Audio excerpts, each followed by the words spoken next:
Friends, welcome to my channel. आज हम लोग ऐसे टॉपिक पे बात करने वाले हैं कि इस टॉपिक पे हर कोई खुल के बात नहीं करता है, हर कोई शर्माता है, पर हम लोग को शर्माना नहीं है क्योंकि हम लोग बायोलॉजी पढ़ रहे हैं। आप लोग बायोलॉजी के स्टूडेंट हैं तो आप लोग को हर चीज जानना बहुत जरूरी होता है और ये हर लड़की को जानना जरूरी है। लड़की हो या लड़का हो, सबको जानना ये बहुत जरूरी होता है क्योंकि लड़के हैं तो आपके घर में आपकी बहनें हैं या आप लड़की हैं तब तो आपके शरीर में ये चेंज आता रहता है। तो ये लड़का हो या लड़की हो, ये सबको जानना बहुत जरूरी होता है क्योंकि ये हमारे जिंदगी का एक बहुत महत्वपूर्ण हिस्सा होता है।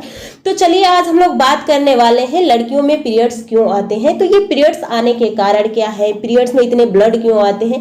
आपको पता होगा कि महीने 30 दिन का होता है पर हर 28 दिन पे लड़कियों में ये क्रिया चालू हो जाती है और आप समझ सकते हैं कि जब ये पीरियड्स चलता है तो लड़कियों में बहुत दर्द होता है। जैसे कि आप मान सकते हैं कि एक हाथ टूटने या मोच आने या पैर टूटने के दर्द इतना हर लड़कियों को महीने में 5 दिन तक दर्द को सहना पड़ता है। तो हम लोग इसके बारे में बिल्कुल डिटेल से जानने वाले हैं। तो चलिए हम लोग देखते हैं यहाँ की आखिर ये स्टार्ट कब हो जाता है, क्या बच्ची छोटी होती है तब या बच्ची बड़ी हो जाती है या स्टार्ट होता है तो ये बंद कब हो जाता है, ये सारी जानकारी आपको जानना चाहिए। अगर आपके घर में छोटी बच्चियां हैं जैसे कि वो 11-12 साल की एज में आ चुकी हैं तो उन सबको इस चीज से बताना चाहिए, उन लोगों को जागरूक करना चाहिए। कहीं वो अगर ये चीज उनके शरीर में आ रही है ऑटोमेटिक उनको नहीं पता है तो ये तो सब कोई शर्माता है क्योंकि ये सब शर्माने की बात तो लोगों ने यानी ये ऐसी पॉइंट है कि कोई किसी के सामने इसको खोल के बातें नहीं करता है। तो हो सकता है उन लड़कियां किसी से न कहें तो प्रॉब्लम हो सकती है, तो इन सारी बातों में जागरूक करना चाहिए। तो चलिए हम लोग देख लेते हैं कि जो ये मेंस्ट्रुएशन साइकिल होती है, जो लड़कियों में पीरियड्स क्यों आते हैं, तो इसका कारण क्या और कितने एज के बाद आते हैं। तो जैसे ही लड़की 11 से 12 साल की एज में प्रवेश करती है तो ये साइकिल स्टार्ट हो जाता है। आपको पता होना चाहिए कि जो फीमेल्स होती हैं, अभी आगे हम लोग आपको दिखाएंगे उसके फिगर के माध्यम से, फीमेल होती हैं उनके अंदर जब वो माता के गर्भ में होती हैं तभी उनके अंदर जो अंडाशय होता है बन गया होता है, अंडार बहुत सारे बन गए होते हैं लेकिन परिपक्व नहीं रहते हैं।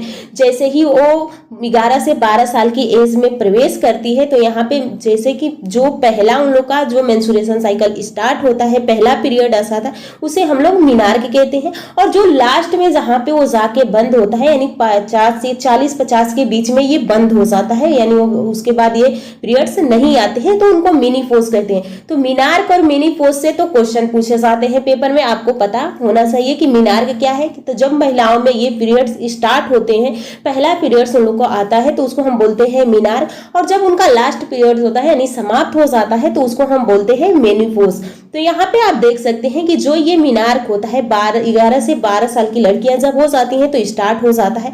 उसके बाद ये मेंस्ट्रुएशन साइकिल चलता है कितने तक, 12 साल से 50 साल या 40 साल तक चलता है। उसके बाद ये मेनोपॉज की स्थिति कब आ जाती है, जब लड़कियां 50 साल से अधिक की हो जाती है, बहुत लोगों में 40 साल की बाद भी ये बंद हो जाता है। तो ये तो ठीक ही साइकिल है, कितने एज पे हो जाती है। तो चलिए हम लोग एक एक करके पढ़ना स्टार्ट करते हैं।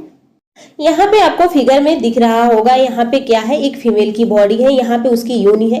यहाँ पे आप देख सकते हैं ये 2 अंडाशय है यानी ये ओवरी है, इसमें अंडाणुओं का निर्माण होता है, इसको हम बोलते हैं फैलोपियन ट्यूब बोलते हैं। ये क्या है, यूट्रस यानी गर्भाशय है, इसी में बच्चे का रोपण यानी बच्चा स्थापित होता है, इसी में बच्चे का परिपक्व यानी जब तक बच्चा 9 महीने तक नहीं हो जाता है तो इसी थैले में बंद रहता है, ये योनि होता है। और आगे देखिए इसमें ये फिगर आप लोग देख लीजिए ध्यान से, ये फीमेल का योनि है, इसको हमने बाहर निकाला गया है और यहाँ पे आपको समझाया जाएगा कि क्या क्या किस तरह से होता है।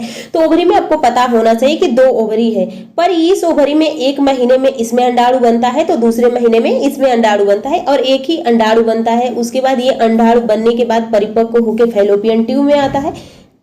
तो यहाँ पे आप समझ सकते हैं, देखिए यहाँ पे हमने क्या किया, एक 2 अंडाणु है, एक इधर है एक इधर, ये अंगुरीनुमा संरचना है, ये एक फैलोपियन ट्यूब है। और उसके बाद ये योनि है यानी ये गर्भाशय है, ये एक परत होती है, एक इंडोफरत यानी जो बीज की परत होती है। तो यहाँ पे एक अंडाणु का निर्माण हुआ, ये अंडाणु परिपक्व होकर फैलोपियन ट्यूब में आया और जैसे ही ये फैलोपियन ट्यूब में आता है तो अब ये स्पर्म का वेट करता है कि जैसे ही स्पर्म आएगा तो ये फर्टिलाइजेशन यानी निषेचन करेगा। उसके बाद जैसे ही एक स्त्री और पुरुष जैसे मैथुन करते हैं, संभोग करते हैं, तो इस माध्यम से क्या जाता है, स्पर्म जाता है और ये स्पर्म यहाँ पे जाके पहुंच जाएगा और इसको फर्टिलाइज कर देगा यानी निषेचन कर देगा।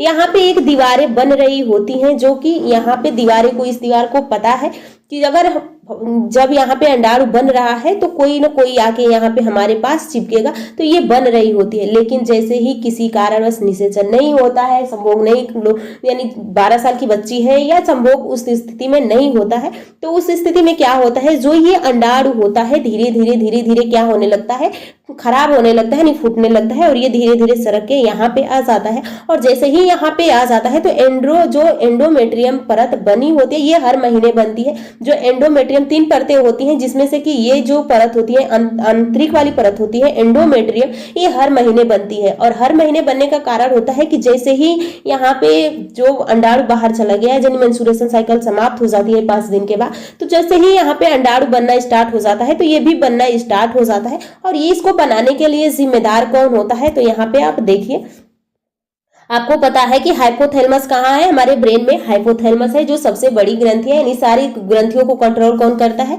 हाइपोथैलेमस करता है। हाइपोथैलेमस से एक हार्मोन निकलता है जिसे गोनोडोट्रोपिक रिलीजिंग हार्मोन बोलते हैं। ये हार्मोन आके पीयूष ग्रंथि पे कार्य करता है। पीयूष ग्रंथि यानी पिट्यूटरी ग्रंथि सभी ग्रंथियों को कंट्रोल करने वाली होती है, लेकिन पीयूष ग्रंथि को भी कंट्रोल कौन करता है, हाइपोथैलेमस करता है।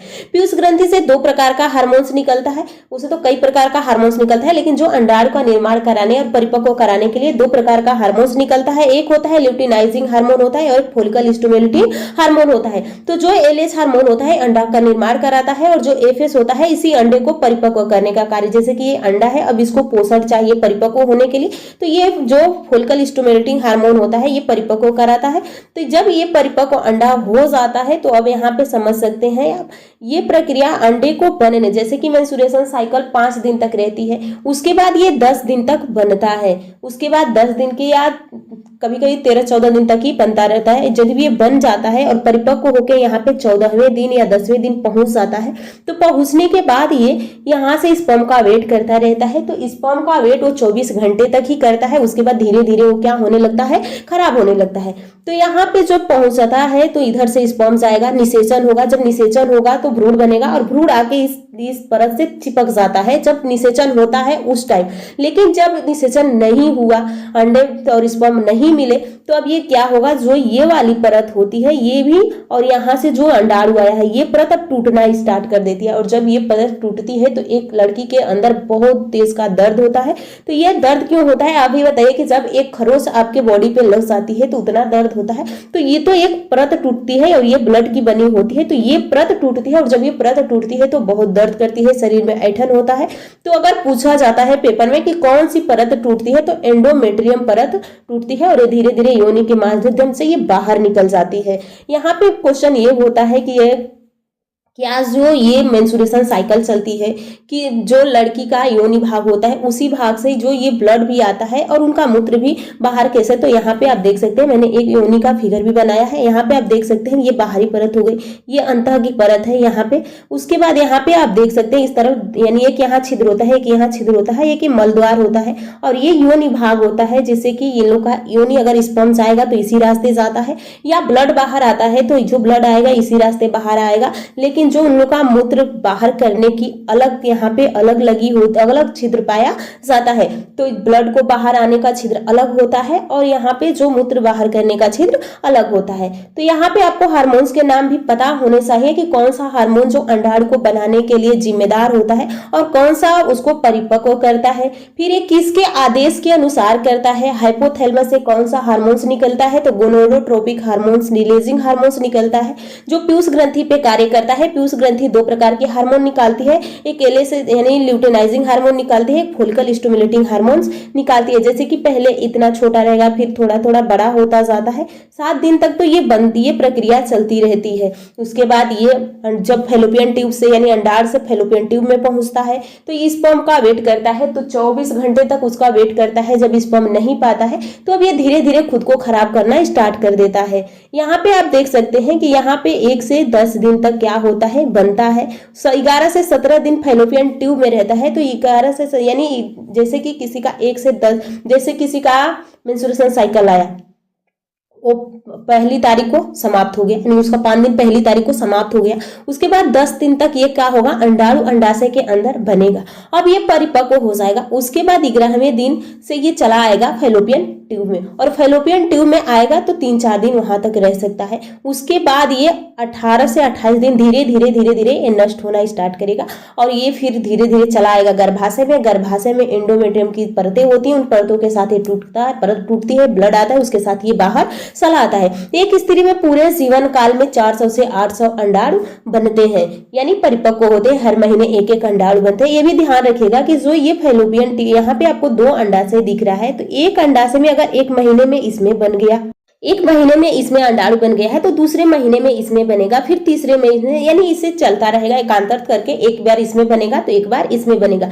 आपको पता है कि जो स्पर्म होते हैं 30 करोड़, यानी एक बार मैथुन करते समय 30 करोड़ जो स्पर्म होते हैं मादा, यानी जो मादा होती है उसके शरीर में प्रवेश करते हैं। लेकिन बहुत सारे यहाँ पे आपको पता है कि स्ट्रगल करते करते अंडाणु के पास एक ही पहुंचता है और वही निषेचन कराता है। तो जब ये निषेचन ज्यादा संभावना कब रहती है, जब ये यानी 10 दिन तक ये बन गए होते हैं। उसके बाद ये जब बाहर फैलोपियन ट्यूब में चले आते हो तो उस टाइम ज्यादा संभावना रहती है कि निषेचन, यानी जो मादा है गर्भवती हो सकती है। जब उतने दिन में ये परिपक्व हो गया है, फैलोपियन ट्यूब में पहुंच गया है, तो अगर स्पर्म चला गया तो ये निषेचन कर देगा। आगे यहाँ पे आप देख सकते हैं, ये भी ध्यान दीजिएगा कि कौन सी परत टूटती है, तो एंडोमेट्रियम, यानी 3 परतें होती हैं, लेकिन इनमें से मेन कौन सी है, एंडोमेट्रियम परत ही टूटती है। और ये एंडोमेट्रियम जो परत होती है, इसको बनाने के लिए आप लोगों ने, इस परत को बनाने के लिए बहुत सारे हार्मोन्स जो स्रावित होती हैं और इस परत को बनाती है, और ये परत हर महीने बनता रहता है और टूटता रहता है। यहाँ पे आप देख सकते हैं कि यहाँ पे आपसे पूछ लिया जाए कि पूरे जीवन में कितने अंडाणु बन सकते हैं, कौन सी ग्रंथियां इस पे कार्य करने लगती है। तो उम्मीद करती हूँ कि ये सारे पॉइंट आपको समझ में आ गए होंगे। अब कुछ मिथ्य भी हैं, जैसे कि लोग कहते हैं, देहात में तो अक्सर कहा जाता है कि लड़कियों को आचार, वैसी स्थिति में लड़कियों को आचार नहीं छूना चाहिए, कुछ अच्छे कार्य नहीं करना चाहिए, पर ऐसा कुछ नहीं है। बस हाँ, ये है कि अपने शरीर का साफ सफाई से रखिए। उस टाइम बहुत ध्यान रखना चाहिए अपने शरीर को स्वस्थ रखने के लिए, या साफ सफाई से बहुत अच्छी से रहना चाहिए। ऐसा नहीं है कि आप अचार छू देंगे तो अचार खराब हो जाएगा, इससे उसका कोई संबंध नहीं है, दूर दूर तक कोई संबंध नहीं है। पहले था कि लोग इसको मतलब ये कहते थे कि उस टाइम लड़कियों के अंदर बहुत दर्द होता है, तो हो सके उस कार्य को करने से बचाते थे, या कोई भी रीजन रहा हो, लेकिन इससे कोई मतलब अचार पे इफेक्ट नहीं पड़ता है। अक्सर कहा जाता है, देहात में तो अक्सर कहा जाता है कि आप अचार मत छूइए, अचार खराब हो जाएगा। ये ऐसा है ना कि हर कोई खोल के इस पे बातें नहीं करता है। लड़का हो या आप लड़की हो, कोई भी हो, बहुत अच्छे से आपको इन सारे चीज़ों के बारे में पता होना चाहिए। लड़के हैं तो आपके घर में भी फीमेल्स हैं, या लड़की हैं तब तो आपके ये बॉडी में ही चेंजिंग हो रहा है, तो इसमें कोई शर्माने की बात नहीं है। तो आपको जानकारी होनी चाहिए इन सब बातों की। तो उम्मीद करती हूँ ये वीडियो आपको पसंद आई होगी। अगली वीडियो में हम लोगों ने स्पर्म के बारे में पढ़ा था कि स्पर्म